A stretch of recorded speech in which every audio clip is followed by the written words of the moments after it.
Hi, I am Joy, and there's always joy in cooking. Today we will make something special, and that is chicken cordon bleu. I will make it in my own version.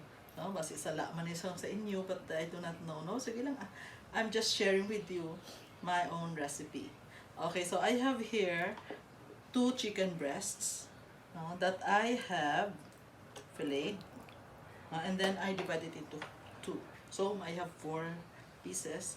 Now I will season it with pepper. Okay, kanin finely. Okay, and then I will I will add some salt. I will add some calamansi. This is calamansi. And this is salt. I'll just add little salt. Okay, ito pa some garlic salt. No need for salt anymore. Okay, we have garlic salt. Tiga.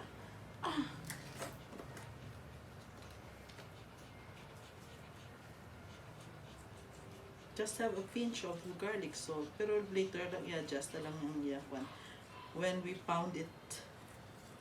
And then I have here some seasoning that is organic.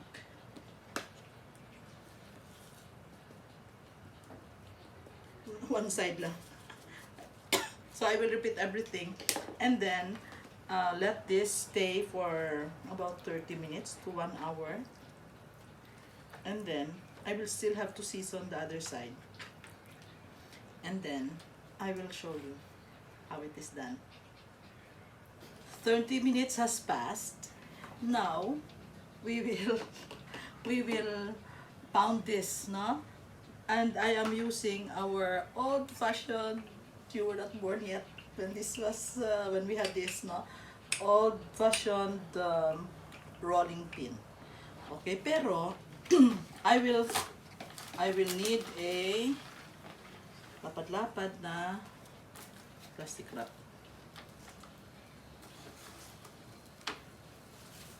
Sure pa namin doon sa plastic wrap. Ay, napilip! Pilip tayo na tapan eh. Okay, so I'm pounding this one to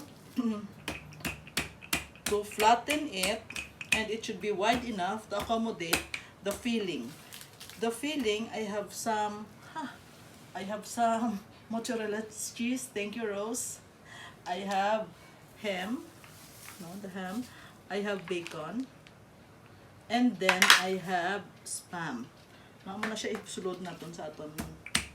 So it is a different type of It is my homemade version of hindi na bakal yalain mo na yan, of course.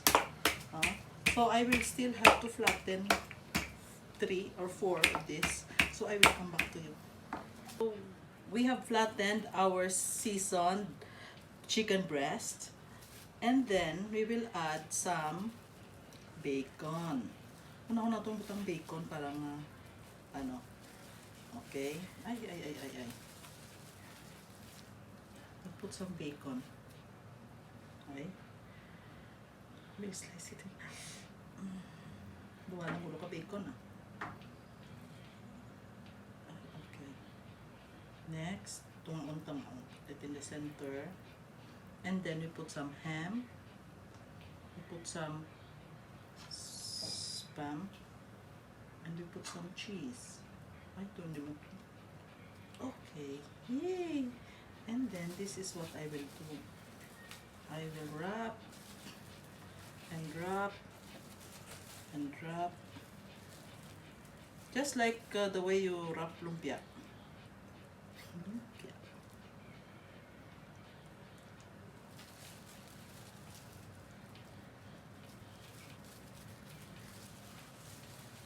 Wow. Okay. Next is we are using the same plastic. Kaya kung lumayas kita sa plastic. Ay nako. We are using the same plastic. And then, this is what we're gonna do. Twing, twing, twing, twing, twing. There. Ay, kalain. Ay, ala, ala, ala, ala. Ay, ala, ala, ala, all over. I think we have to, I think we have to reduce the laman. It is so full. Sige, amo na siya kumabi.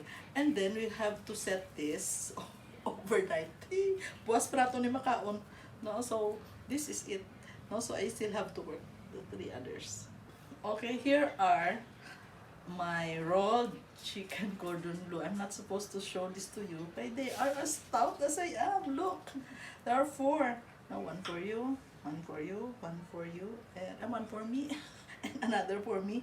Okay, so I just have to keep this in the refrigerator, not in the freezer, refrigerator, and then after siguro buwas, this will be set completely, and then we will fry it, and then we will enjoy. See you. I have removed the cling wrap from each and every roll. Now, notice that it is firm. No, so I will dredge this in flour.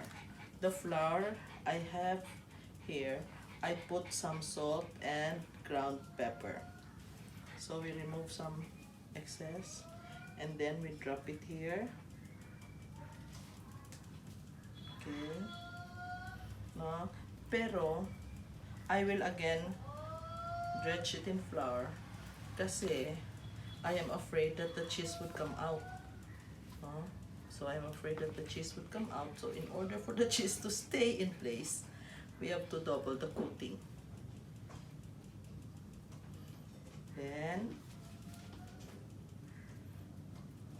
okay, do not be afraid of the dark spots here. They are pepper. Ayan na. Okay. Next, we have the breadcrumbs. Okay. So, amo man lang siya magubra. Very easy to do, right? Okay. So, I will put them here, and then this will be ready for frying. Pero I will put everything together, anay. No, put them all with flour and breadcrumbs and egg, and then we will fry it. See you later. So here are the fully covered and ready to be fried chicken cordon bleu. So you wait until it will be cooked, and then I'm also praying that it will not disintegrate. Okay, see you.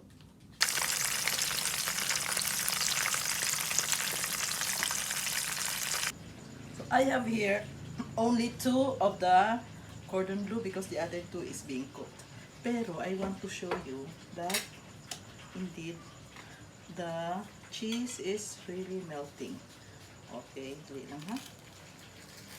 This is freshly fried. Okay. Hey, look at that. So, okay. Really nice. So I'm supposed to open this because for the salsa, I do not want to use cream sauce because damo na niya akong cheese. So, tani amo ni open ko ang salsa, but I cannot open. Tiga-tiga. I cannot open. So, imagine nun ta na lang inang salsa naton. Okay. So, here is my version of chicken cordon bleu. Kaunta, everyone.